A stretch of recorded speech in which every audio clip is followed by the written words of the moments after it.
For the past 2 years, I've planted a plant called chaya in this bank. It's also known as tree spinach. It's a really easy to grow, apparently, plant that is edible, and I can testify to that. It's edible, it's delicious when it's well prepared, but I have not had much success getting it to grow along this bank. I'd wanted to really populate this bank with it because it's a bit of a difficult place to work and it's pretty ugly.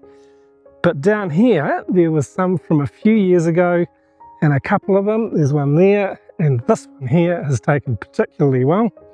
And then there's another couple there that are doing okay. But most of what I planted along this embankment just isn't doing well at all. So it's a bit disappointing.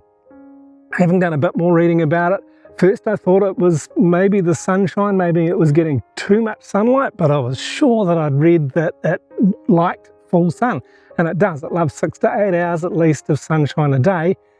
Maybe in the hot season we just get too much and it's just too hot for it, because where it's growing here, the best, it's in the shade of this mango tree up here. So right on the other side, the chaya is growing well.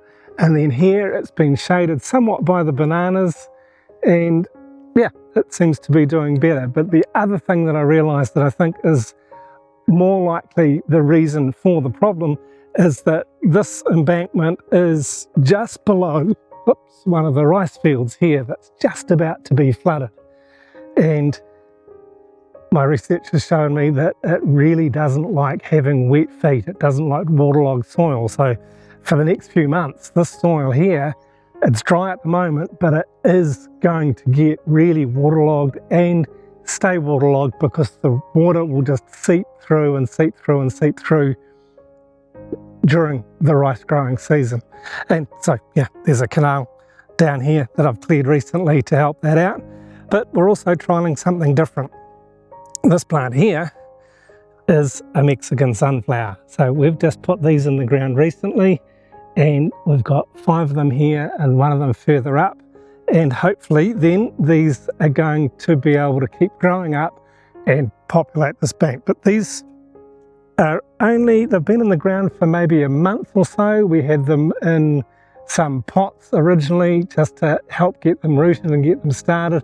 And since I put them in the ground, they are really thriving. So hopefully they will cope well down here. It's a very difficult area, so I'm really not surprised that things haven't grown so well. The soil here is absolute rubbish. It's really the worst that we've got on our section, because this is an area that we'd excavated out, and so this soil has been deep underground for many, many years, and there's just no organic matter in it. It's full of limestone, it's full of rock, it's full of just really dense clay. So it's not very good to grow anything much, but I'm going to try because I really don't like having to work on this bank to clear the weeds.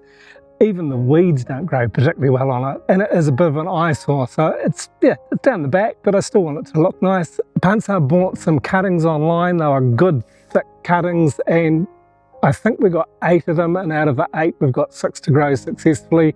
And so we'll be looking to propagate from these ones, I think, in a relatively short time, because they're growing so well. We'll keep up to date, and while you're waiting for the update on that, you might be interested to watch this video next. And thanks very much for watching this one all the way through.